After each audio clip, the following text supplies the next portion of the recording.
peşinde direneceğiz. এরদোয়ানের পদত্যাগ দাবিতে বিক্ষোভে উত্তাল তুরস্ক। বিরোধী দলের উপর সরকারের দমনপীড়নের অভিযোগ। আঙ্কারায় রিপাবলিকান পিপলস পার্টির সমাবেশের জনস্রোত। নেপালে অন্তর্বর্তী সরকারের মন্ত্রিসভায় ৩ মন্ত্রীর নিয়োগ। প্রথম নারী অ্যাটর্নি জেনারেল সবিতা ভান্ডারী। তাঁবু খাটিয়ে শুরু সুপ্রিম কোর্টের কার্যক্রম।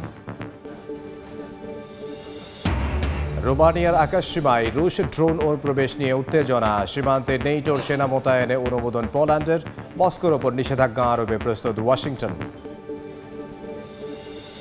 এবং ভারতে ওয়াকফ আইনের বিতর্কিত ধারা সুপ্রিম কোর্টে স্থগিত। সম্পূর্ণ সংশোধনীতে হস্তক্ষেপ নয়, রায় শীর্ষ আদালতের। মিশ্র প্রতিক্রিয়া।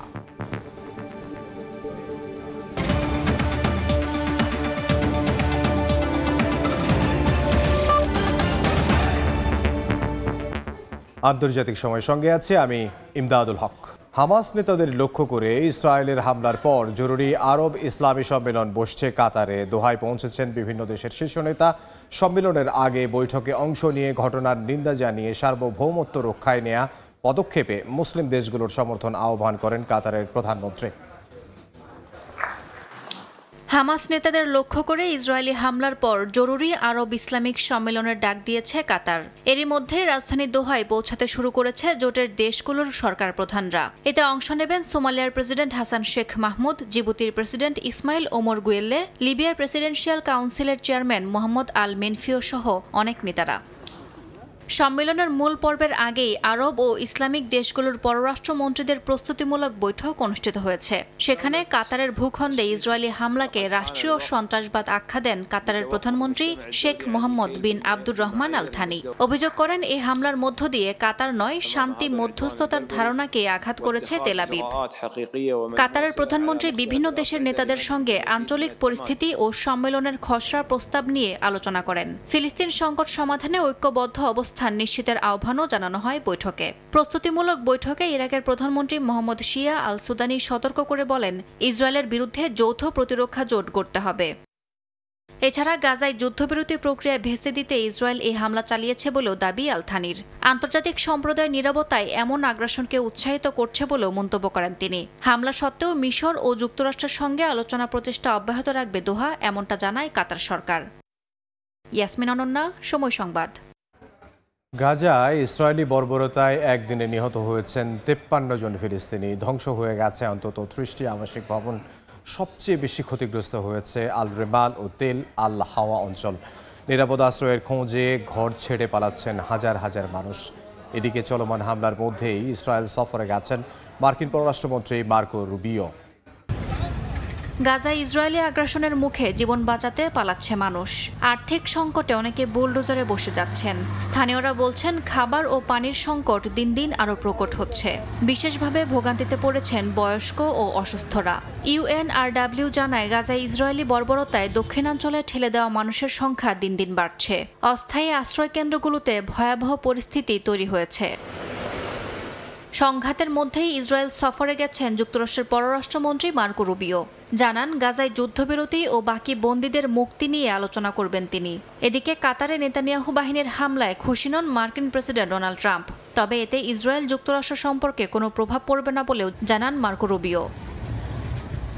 এদিকে ইসরায়েলে পৌঁছে জেরুজালেমের পশ্চিম প্রাচীর পরিদর্শন করেন বিনিয়ামিন নেতানিয়াহু ও মার্কো রুবিও। এ সময় রুবিওর এই সফর দুই দেশের সম্পর্ককে পশ্চিম দেওয়ালের পাথরের মতোই শক্তিশালী ও টেকসই বলে মন্তব্য করেন নেতানিয়াহু। গণমাধ্যমে রুবিওকে ইসরায়েলের অসামান্য বন্ধু হিসেবে আখ্যা দেন তিনি। ইয়াসমিন অনন্যা, সময় সংবাদ। ইসরায়েলের বাধা সত্ত্বেও আবারও তিউনিসিয়া থেকে গাজা অভিমুখে যাত্রা শুরু করেছে ফ্লোরিডা নৌবহর। উত্তরাঞ্চলের বিজাট বন্দর থেকে শনিবার উপত্যকার দিকে গ্লোবাল সোমদ ফ্লোটিলা যাত্রা শুরু করে। উদ্যোক্তা ও অংশগ্রহণকারীরা জানান, দখলদার বাহিনীর গাজা অবরোধ ভাঙতে তারা দৃঢ় প্রতিজ্ঞ। একই সঙ্গে তারা উপত্যকায় জরুরি মানবিক সহায়তা পৌঁছে দিতে চান। আন্তর্জাতিক উদ্যোগে গাজায় ত্রাণ পৌঁছে দিতে 44টি দেশের প্রতিনিধিদের সহায়তায় এই ফ্লোটিলা সমুদ্রপথে যাত্রা শুরু করেছে। এর আগে অগাস্টের শেষ দিকে ডজনেরও বেশি ত্রাণবাহী জাহাজ স্পেনের বার্সেলোনা থেকে গাজা অভিমুখে রওনা হয়। দ্বিতীয় বহরটি তিউনিসিয়া থেকে যোগ দেওয়ার কথা থাকলেও সেখানে পৌঁছাতেই হামলার শিকার হয় ফ্লোটিলার নেতৃত্বদানকারী জাহাজ। গ্রেটা থানবার্গ সহ উল্লেখযোগ্য ব্যক্তিরা অংশ নিয়েছেন এতে। এর আগে ব্রিটিশ পতাকাবাহী ম্যাডেলিন নামের একটি জাহাজে ত্রাণ নিয়ে গাজার দিকে রওনা হয়েছিলেন পরিবেশকর্মী গ্রেটা থানবার্গ। বিরোধী দলের উপর সরকারের দমন পীড়নের অভিযোগে উত্তাল তুরস্কের রাজনীতি। আঙ্কারার সড়কে প্রধান বিরোধী দল রিপাবলিকান পিপলস পার্টির বিশাল সমাবেশ, যোগ দেন লাখো মানুষ। এরদোয়ান সরকারের পদত্যাগ দাবি তাদের। mücadele ediyor.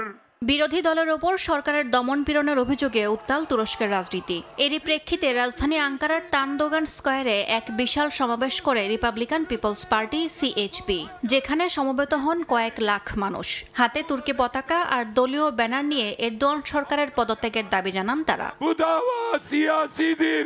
গত কয়েক মাসে সিএইচপির একাধিক মেয়র এবং শতাধিক পৌর কর্মচারীকে দুর্নীতির অভিযোগে গ্রেফতার করা হয়েছে। এর মধ্যে রয়েছেন ইস্তাম্বুলের মেয়র এবং বর্তমান প্রেসিডেন্ট রিসেপ তাইয়েপ এরদোয়ানের মূল প্রতিদ্বন্দ্বী এক্রেম ইমামোগ্লু। সিএইচপির দাবি এসব গ্রেফতার এবং দুর্নীতির অভিযোগ মিথ্যা।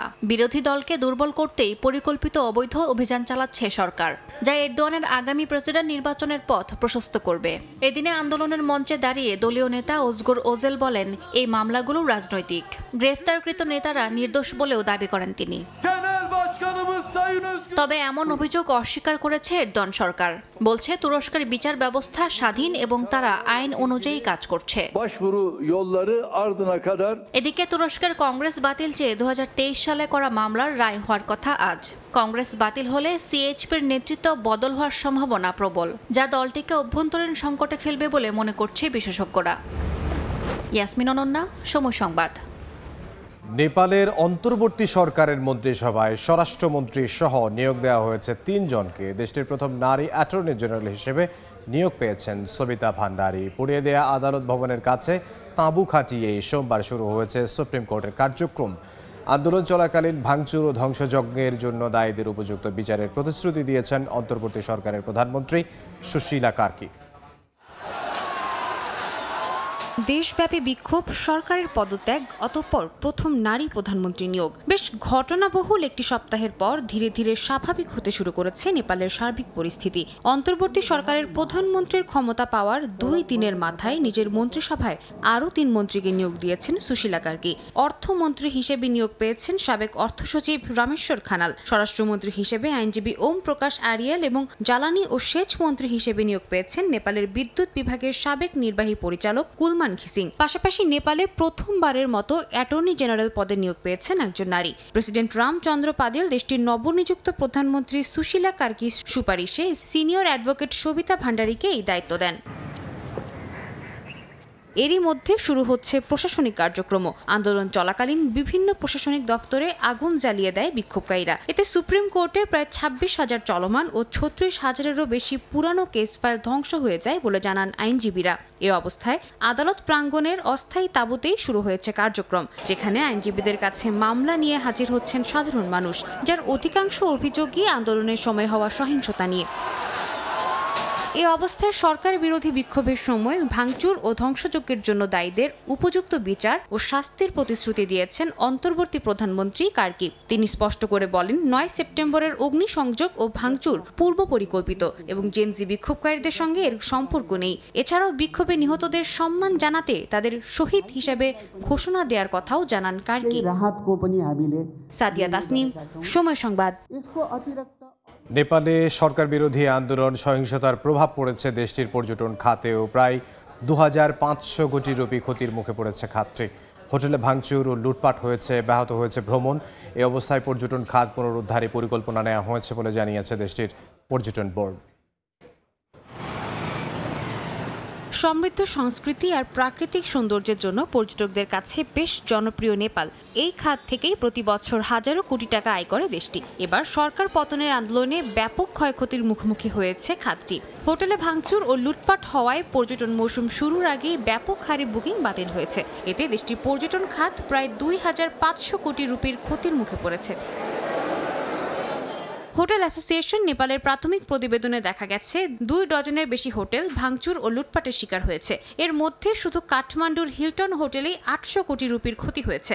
পোখারা, ভেরহাওয়া, ঝাপা, বিরাটনগর, মাহুত্তারি, ধানগাড়ি ও তুলসীপুর সহ গুরুত্বপূর্ণ পর্যটন কেন্দ্রগুলোতে সহিংসতার ঘটনায় নেতিবাচক প্রভাব পড়েছে। এতে প্রায় 2000 কর্মীর জীবিকা হুমকির মুখে পড়েছে। তবে ক্ষমতার পালাবদলে আশার আলো দেখছে দেশটির পর্যটন বিভাগ। এর মধ্যে পর্যটন খাত পুনরুদ্ধারের একটি পরিকল্পনা নেওয়া হয়েছে বলে জানান তারা। হোটেল অ্যাসোসিয়েশন জানায় সব অংশীদারদের এক হয়ে পর্যটন খাতের পুনরুদ্ধার প্রক্রিয়া এগিয়ে নিতে হবে। সাদিয়া তাসনিম, সময় সংবাদ। রোমানিয়ার আকাশসীমায় রাশিয়ার ড্রোন অনুপ্রবেশের ঘটনায় দুদেশের মধ্যে উত্তেজনা দেখা দিয়েছে। বুখারেস্টে নিযুক্ত রুশ রাষ্ট্রদূতকে তলব করা হয়েছে। এদিকে সম্প্রতি মস্কোর ড্রোন অনুপ্রবেশের পর সীমান্তে নেটোর সেনা মোতায়েনের অনুমোদন দিয়েছে পোল্যান্ড। রাশিয়ার ওপর কঠোর নিষেধাজ্ঞা দিতে যুক্তরাষ্ট্র প্রস্তুত বলে জানিয়েছেন ডোনাল্ড ট্রাম্প। ইউরোপীয় দেশগুলোকেও একই পদক্ষেপ নেওয়ার আহ্বান তার। এদিকে যুদ্ধের ময়দানেও চলছে পাল্টাপাল্টি হামলা। রাশিয়া ইউক্রেন উভয়ই ড্রোন ভূপাতিত করার পাল্টাপাল্টি দাবি করেছে। রাশিয়া ইউক্রেন যুদ্ধ ঘিরে উত্তেজনা বাড়ছে। খেরসন সহ ইউক্রেনের বিভিন্ন অঞ্চলে হামলায় গত একদিনে কয়েকজন হতাহত হয়েছেন। ধ্বংসস্তূপে পরিণত হয়েছে বেশ কয়েকটি ভবন। একদিনে 164টি ড্রোন ভূপাতিত করার কথা জানিয়েছে কিয়েভ। ইউক্রেনের দক্ষিণ পূর্বাঞ্চলে রুশ সেনাদের দখলে থাকা একটি গ্রাম নিজেদের নিয়ন্ত্রণে নেওয়ার দাবি করেছেন প্রেসিডেন্ট ভলোদিমির জেলেনস্কি। পাল্টা হামলা চালিয়ে যাচ্ছে ইউক্রেনও। শনিবার মস্কোর অরিওল অঞ্চলে রেল লাইনে কিয়েভের হামলায় কয়েকজন রুশ সেনা নিহত হন। একই দিন লেনিনগ্রাদে একটি তেল পরিশোধনাগারে হামলার দাবি করেছে ইউক্রেন। ঘটনার সত্যতা স্বীকার করলেও মস্কো জানিয়েছে কিয়েভের ড্রোন ভূপাতিত করার সময় তেল শোধনাগারে আগুন লাগে। এছাড়া গত একদিনে জেলেনস্কি বাহিনীর 350-র বেশি ড্রোন ভূপাতিত করার দাবি করেছে রুশ প্রতিরক্ষা মন্ত্রণালয়। রোমানিয়ার আকাশসীমায় রাশিয়ার ড্রোন অনুপ্রবেশের ঘটনায় দুই দেশের মধ্যে উত্তেজনা দেখা দিয়েছে। এটিকে নিজেদের সার্বভৌমত্বের ওপর আঘাত উল্লেখ করে তীব্র প্রতিবাদ জানিয়েছে রোমানিয়া। একই সঙ্গে বুখারেস্টে নিযুক্ত রুশ রাষ্ট্রদূতকেও তলব করা হয়েছে। এদিকে মস্কোর ড্রোন অনুপ্রবেশের পর সীমান্তে ন্যাটোর সেনা মোতায়েনের অনুমোদন দিয়েছে পোল্যান্ড। এদিকে ইউক্রেন যুদ্ধ বন্ধে চাপ সৃষ্টিতে রাশিয়ার উপর দেয়া নিষেধাজ্ঞা পর্যাপ্ত নয় বলে মন্তব্য করেছেন মার্কিন প্রেসিডেন্ট ডোনাল্ড ট্রাম্প। জানান মস্কোর ওপর আরও কঠোর নিষেধাজ্ঞা দিতে প্রস্তুত ওয়াশিংটন ডিসি। সেক্ষেত্রে ইউরোপকেও একই ধরনের বিধিনিষেধ আরোপেও চাপ দেন তিনি। আমি এর আগে 7টি যুদ্ধ বন্ধে ভূমিকা রেখেছি। রাশিয়া ও ইউক্রেনের প্রেসিডেন্টের মধ্যে শিগগিরই আলোচনার ব্যাপারে আত্মবিশ্বাসী আমি। সম্প্রতি ইউক্রেন যুদ্ধ বন্ধে পদক্ষেপ নেন ট্রাম্প। তবে রাশিয়া দেশটিতে হামলা চালিয়ে যাওয়ায় ক্ষোভ জানিয়ে মস্কোর ওপর নিষেধাজ্ঞা আরোপের হুঁশিয়ারি দেন তিনি। নাসরিন রুমি, সময় সংবাদ। জিরকন হাইপারসনিক ক্রুজ ক্ষেপণাস্ত্রের পরীক্ষা চালিয়েছে মস্কো। রাশিয়া বেলারুশ যৌথ সামরিক মহড়ার অংশ হিসেবে এই পরীক্ষা চালানো হয়। একই সঙ্গে সুখুই Su-34 যুদ্ধ বিমানও অংশ নেয় সেই মহড়ায়। নেটোর সঙ্গে চলমান উত্তেজনার মধ্যেই এই শক্তির প্রদর্শন বিশেষ অর্থ বহন করছে বলে ধারণা বিশ্লেষকদের। তবে মহড়াটি কেবলই প্রতিরক্ষামূলক বলে দাবি করেছে পুতিন প্রশাসন। ইউক্রেন যুদ্ধ নিয়ে ন্যাটোর সঙ্গে উত্তেজনার মধ্যেই নিজেদের শক্তির জানান দিতে মাঠে নেমেছে রাশিয়া। বেলারুশের সঙ্গে যৌথ সামরিক মহড়ার অংশ হিসেবে প্রদর্শন করছে অত্যাধুনিক সব অস্ত্র। মহড়ায় জিরকন হাইপারসনিক ক্রুজ ক্ষেপণাস্ত্রের পরীক্ষা চালানোর কথা জানায় মস্কো। রুশ প্রতিরক্ষা মন্ত্রণালয় জানায় নর্দার্ন ফ্লিটের অ্যাডমিরাল গলোভকো ফ্রিগেট থেকে জিরকন মিসাইল নিক্ষেপ করা হয়। সরাসরি আঘাতে লক্ষ্যবস্তু ধ্বংস হয়েছে বলেও দাবি করে তারা। 2019 সালে রুশ প্রেসিডেন্ট ভ্লাদিমির পুতিন দাবি করেছিলেন জিরকন ঘন্টায় শব্দের গতির 9 গুণ বেগে যেতে পারে এবং 1000 কিলোমিটার দূরের স্থল বা সমুদ্র লক্ষ্যবস্তুতে আঘাত হানতে সক্ষম। রুশ সূত্র বলছে এটির পাল্লা 400 থেকে 1000 কিলোমিটার এবং ওয়ারহেডের ওজন 300 থেকে 400 কেজি। একই মহড়ায় দীর্ঘ পাল্লার অ্যান্টি সাবমেরিন বিমান এবং মিশ্র এভিয়েশন কর্পসও অংশ নেয়। যৌথ কমান্ড ও সমন্বয় দক্ষতা বাড়ানোর উদ্দেশ্যে সুকোই Su-34 সুপারসনিক ফাইটার বম্বারেরও অনুশীলন চালানো হয়। রাশিয়া ও বেলারুশের দাবি, প্রতিরক্ষামূলক কার্যক্রম ঝালিয়ে নিতেই এই মহড়ার আয়োজন করেছেন তারা। ন্যাটো বা অন্য কারোর উপর আক্রমণ চালানোও তাদের লক্ষ্য নয়।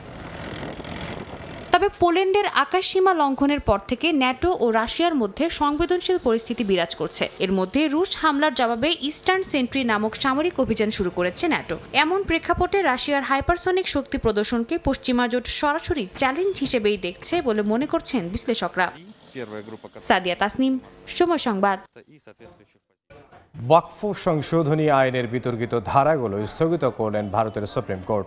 আদালতের পক্ষ থেকে জানানো হয়েছে, ওয়াকফ সংশোধনী আইন 2025-এর একাধিক ধারা সংবিধানের সমতা ও মৌলিক অধিকারের নীতির পরিপন্থী। তাই ধারাগুলোর কার্যকারিতা স্থগিত রাখার নির্দেশ দেওয়া হয়েছে। আদালতের রায়ের পর মিশ্র প্রতিক্রিয়া জানিয়েছে ভারতের সাধারণ মানুষ।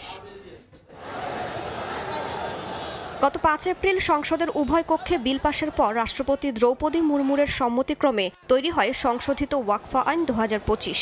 এরপরই উত্তপ্ত পরিস্থিতির সৃষ্টি হয়। ভারতের নানা প্রান্তে তীব্র বিক্ষোভ ও প্রতিবাদ দানা বাঁধে। ওয়াকফা আইনের বৈধতা নিয়ে প্রশ্ন তুলে মামলা হয় সুপ্রিম কোর্টে।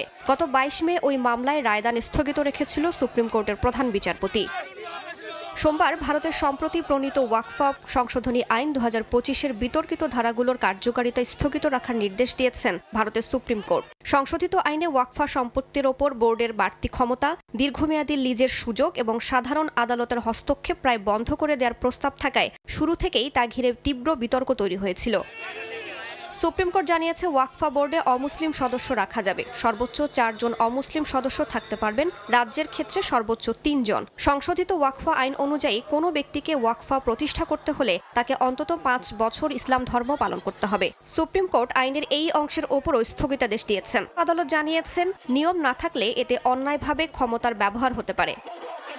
তবে সংশোধিত ওয়াকফা আইনের ওপর সম্পূর্ণ স্থগিতাদেশ জারি করেননি সুপ্রিম কোর্ট। কয়েক মাস পর শীর্ষ আদালতের পরবর্তী শুনানিতে চূড়ান্ত রায় ঠিক হবে এই আইন বহাল থাকবে নাকি স্থায়ীভাবে বাতিল হবে। আদালতের এই সিদ্ধান্তে মিশ্র প্রতিক্রিয়া দেখা দিয়েছে ভারতে। ওয়াকফা সম্পত্তি বলতে বোঝায় ধর্মীয় কিংবা দাতব্য কাজে ব্যবহারের জন্য নির্দিষ্ট করা জমি, ঘরবাড়ি বা অন্যান্য সম্পদ। ব্রিটিশ আমল থেকেই চলে আসছে এই আইন। রাইসা জান্নাত, সময় সংবাদ। যুক্তরাষ্ট্রের রাজধানী ওয়াশিংটন ডিসিতে জরুরি অবস্থা জারি করে শহরটির নিয়ন্ত্রণ নেওয়ার হুঁশিয়ারি দিয়েছেন মার্কিন প্রেসিডেন্ট ডোনাল্ড ট্রাম্প। অভিবাসন আইন প্রয়োগ নিয়ে দ্বন্দ্বের জেরে এই মন্তব্য করেছেন তিনি। এতে নতুন করে উত্তেজনা দেখা দিয়েছে। ওয়াশিংটন ডিসিতে অপরাধ দমনে কেন্দ্রীয় বাহিনী মোতায়েন নিয়ে উত্তেজনা বাড়ছেই। পুলিশ সহযোগিতা নিয়ে সৃষ্ট উত্তেজনার মধ্যে জরুরি অবস্থা জারি করার ইঙ্গিত দিয়েছেন মার্কিন president Donald Trump. Mayor Muriel browser স্থানীয় পুলিশের কার্যক্রমে সীমাবদ্ধতা আরোপ করায় ফেডারেল কর্তৃত্ব জোরদারের হুঁশিয়ারি দেন তিনি। সম্প্রতি অবৈধ অভিবাসীদের তথ্য প্রদানে অস্বীকৃতি জানায় ডিসির পুলিশ বিভাগ। এর জেরে ফেডারেল প্রশাসনের সঙ্গে বিরোধ চরমে পৌঁছায়। এর আগে রাজধানীর রাস্তায় নিয়ম শৃঙ্খলা ফিরিয়ে আনতে জাতীয় রক্ষী বাহিনী মোতায়েন করা হয়েছিল, যার তীব্র প্রতিবাদ জানায় স্থানীয়রা। কয়েক সপ্তাহের ব্যবধানে শহরের সহিংসতা কমলেও সমালোচকরা এটিকে কেন্দ্রীয় কর্তৃপক্ষের অতিরিক্ত হস্তক্ষেপ হিসেবে দেখছেন। বর্তমানে 2000-এর বেশি সেনা সদস্য টহল দিচ্ছে ওয়াশিংটনের রাস্তায়, যা নিয়ে উদ্বেগ দেখা দিয়েছে নাগরিকদের মধ্যে। রাজধানীতে ফেডারেল নিয়ন্ত্রণ কতদিন থাকবে তা নিয়ে অনিশ্চয়তা বাড়ছে। তবে স্থানীয় প্রশাসন ও হোয়াইট হাউসের দ্বন্দ্বে ওয়াশিংটনের ভবিষ্যৎ পরিস্থিতি নিয়ে প্রশ্ন দেখা দিয়েছে সর্বমহলে। ইয়াসিন মোহাম্মদ জিসান, সময় সংবাদ। যুক্তরাষ্ট্রে চার্লি কার্ক হত্যাকাণ্ড ঘিরে উত্তপ্ত হচ্ছে রাজনৈতিক ও সামাজিক অঙ্গন। একদিকে সন্দেহভাজন আটক হলেও তদন্তে অস্বীকৃতি জানাচ্ছে গোয়েন্দারা। অন্যদিকে প্রেসিডেন্ট ট্রাম্প সামাজিক যোগাযোগ মাধ্যমে গণমাধ্যমের জবাবদিহিতা নিশ্চিত করার দাবিকে সামনে আনছেন। স্থানীয় সময় শনিবার মার্কিন প্রেসিডেন্ট ডোনাল্ড ট্রাম্প ট্রুথ সোশ্যালে একটি ভিডিও শেয়ার করেন। ভিডিওতে চার্লি কার্ক অ্যাক্ট নামে নতুন আইন প্রণয়নের আহ্বান জানানো হয়, যাতে গণমাধ্যম, কন্টেন্ট ক্রিয়েটর এবং সামাজিক নেটওয়ার্কগুলোকে মিথ্যা তথ্য প্রচারের দায়ে আর্থিকভাবে জবাবদিহি করতে বাধ্য করা হয়। ভিডিওতে পুরনো স্মিথ মুন্ডত আইনের উল্লেখ থাকলেও বিশেষজ্ঞরা বলছেন এটি গণমাধ্যমের মিথ্যাচার রোধের সঙ্গে সংশ্লিষ্ট নয়। ভিডিও প্রকাশকারীর দাবি, কার্কের হত্যাকাণ্ডের পেছনে রয়েছে সামাজিক যোগাযোগ মাধ্যম ও গণমাধ্যমের বিদ্বেষপূর্ণ বক্তব্য। সেই দাবি ঘিরেই শুরু হয়েছে ব্যাপক বিতর্ক। এরই মধ্যে change.org এ একটি অনলাইন পিটিশন খোলা হয়েছে, যেখানে একদিনে 43,000-এর বেশি স্বাক্ষর পড়েছে। এতে প্রেসিডেন্ট ট্রাম্প ও ভাইস প্রেসিডেন্ট জেডি ভ্যান্সের কাছে গণমাধ্যমের বিরুদ্ধে কঠোর পদক্ষেপ নেয়ার দাবি জানানো হয়।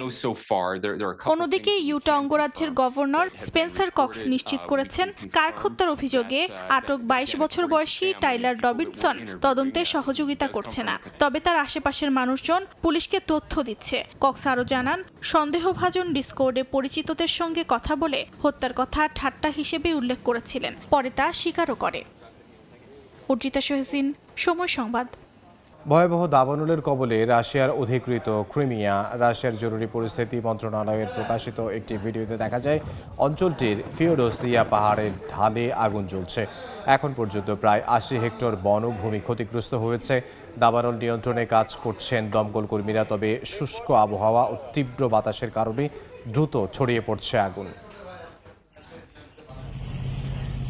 মেক্সিকোতে একটি সোডা বহনকারী ট্রাক হঠাৎ সিঙ্ক হোলে পড়ে যায়। স্থানীয় সময় শনিবার ইস্তালাপার এলাকায় দুর্ঘটনা ঘটে। ঘটনাস্থলটি শহরের সবচেয়ে জনবহুল অঞ্চলের একটি, তবে এতে কেউ আহত হয়নি বলে জানা গেছে। ট্রাকটি বিপরীত দিক থেকে এসে সিঙ্ক হোলে পড়ে যায়। ওজনের কারণে ট্রাক আরও নিচে নেমে যায়। দুর্ঘটনার পর ইস্তাপালাপা মেয়র ঘটনাস্থলে যান এবং জরুরি উদ্ধার কর্মীদের সঙ্গে ট্রাক সরানোর কার্যক্রম তদারকি করেন। পারমাণবিক কার্যক্রম বিষয়ে পিয়ংইয়ং এর অবস্থান অপরিবর্তনীয় বলে উল্লেখ করেছেন জাতিসংঘে উত্তর কোরিয়ার স্থায়ী মিশন। দেশটির রাষ্ট্রীয় গণমাধ্যম KCNA জানায়, যুক্তরাষ্ট্রের পরমাণু নিরস্ত্রীকরণের দাবিকে বেমানান হিসেবে আখ্যা দেওয়া হয়েছে। হোয়াইট হাউসের দাবি নিন্দনীয় এবং তা উত্তর কোরিয়ার অভ্যন্তরীণ বিষয়ে হস্তক্ষেপের শামিল বলে জানান তারা। এ সময় পারমাণবিক অস্ত্র অর্জনকে দেশটির জন্য অপরিহার্য বলে দাবি করেন তারা। হঠাৎ বিভ্রাটে পড়ে ইলন মাস্কের স্যাটেলাইট ভিত্তিক ইন্টারনেট সেবা স্টারলিংক। স্থানীয় সময় সোমবার কোম্পানিটির ওয়েবসাইটে জানানো হয়, স্টারলিংক বর্তমানে সার্ভিস আউটেজের মুখে পড়েছে। ২০ মিনিটেরও বেশি সময় পর্যন্ত সেবা বন্ধ থাকার অভিযোগ করেছেন ব্যবহারকারীরা। Outage tracking site Downdetector জানিয়েছে, স্থানীয় সময় রাত ১২টা ৩৫ পর্যন্ত কেবল যুক্তরাষ্ট্রেই ৪৩,০০০-এর বেশি ব্যবহারকারী এ সমস্যায় পড়েন। অনেকে জানিয়েছেন অল্প সময়ের বিঘ্নের পর সংযোগ আবার ফিরে আসে। স্টারলিংকের পক্ষ থেকে তদন্ত চলছে বলে জানানো হলেও সেবায় হঠাৎ এই ব্যাঘাতের কারণ এখনো আনুষ্ঠানিকভাবে পরিষ্কার করা হয়নি।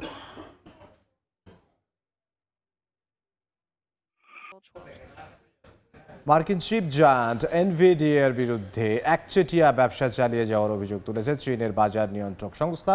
একই সঙ্গে ২০২০ সালে ইসরায়েলি চিপ নির্মাতা মেলানক্স অধিগ্রহণের সময় দেয়া শর্তভঙ্গেরও সন্দেহ উঠেছে তাদের বিরুদ্ধে।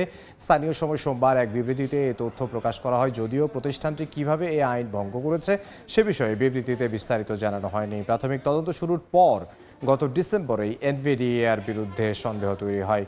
আইন অনুযায়ী দোষী সাব্যস্ত হলে বার্ষিক বিক্রির ১ থেকে ১০% পর্যন্ত জরিমানা গুনতে হতে পারে প্রতিষ্ঠানটিকে।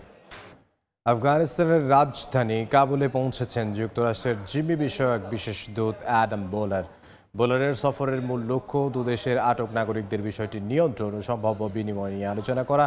আফগানিস্তানের উপপ্রধানমন্ত্রী আব্দুল গনি বারাদারের কার্যালয়ে জানিয়েছে, দুই দেশই বন্দি বিনিময়ের সম্ভাবনা যাচাই করছে।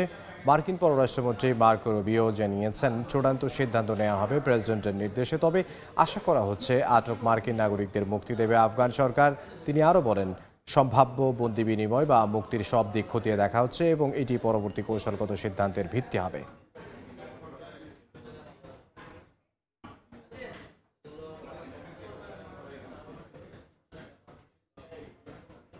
পাকিস্তানে স্টারবাকসের বিরুদ্ধে ট্রেডমার্ক লড়াই জিতেছে করাচির ক্যাফে সাত্তার বাক্স। স্থানীয় এই ক্যাফে শুধু কফির জন্যই নয়, বরং তার ব্যঙ্গাত্মক ব্র্যান্ডিংয়ের জন্য পরিচিত। সবুজ রঙের বৃত্তাকার লোগোয় একটি গোঁফ যুক্ত পুরুষকে দেখানো হয়েছে, যা অনেকের মতে স্টারবাকসের পরিচিত মারমেইড লোগোর মতো। এই নাম ও লোগো অনলাইনে বিতর্ক সৃষ্টি করে। স্টারবাকস দাবি করে স্থানীয় ক্যাফেটি তাদের ব্র্যান্ড আইডেন্টিটি ক্ষুণ্ণ করেছে। তবে সাত্তার বাক্স যুক্তি দেখায় যে প্যারোডি, সাংস্কৃতিক প্রেক্ষাপট এবং ভিন্ন ধরনের মেনু এটিকে আলাদা করে। পাকিস্তানের ট্রেডমার্ক আইন অনুযায়ী আদালত অবশেষে স্থানীয় ক্যাফের পক্ষে রায় দেন, ফলে সাত্তার বাক্স তার কার্যক্রম অব্যাহত রাখতে পারবে। স্থানীয়রা এই বিজয়কে সৃজনশীলতার জয় হিসেবে দেখছে। আন্তর্জাতিক সময়ের শীর্ষ সংবাদগুলো জানিয়ে দিচ্ছে আরও একবার।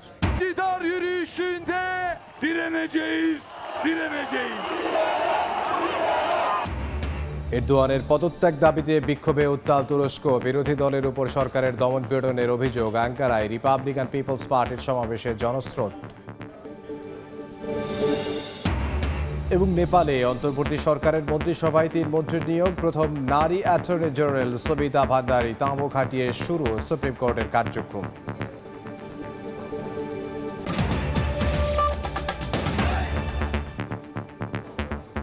এই ছিল আন্তর্জাতিক সময়ের সঙ্গে থাকুন সময়ের।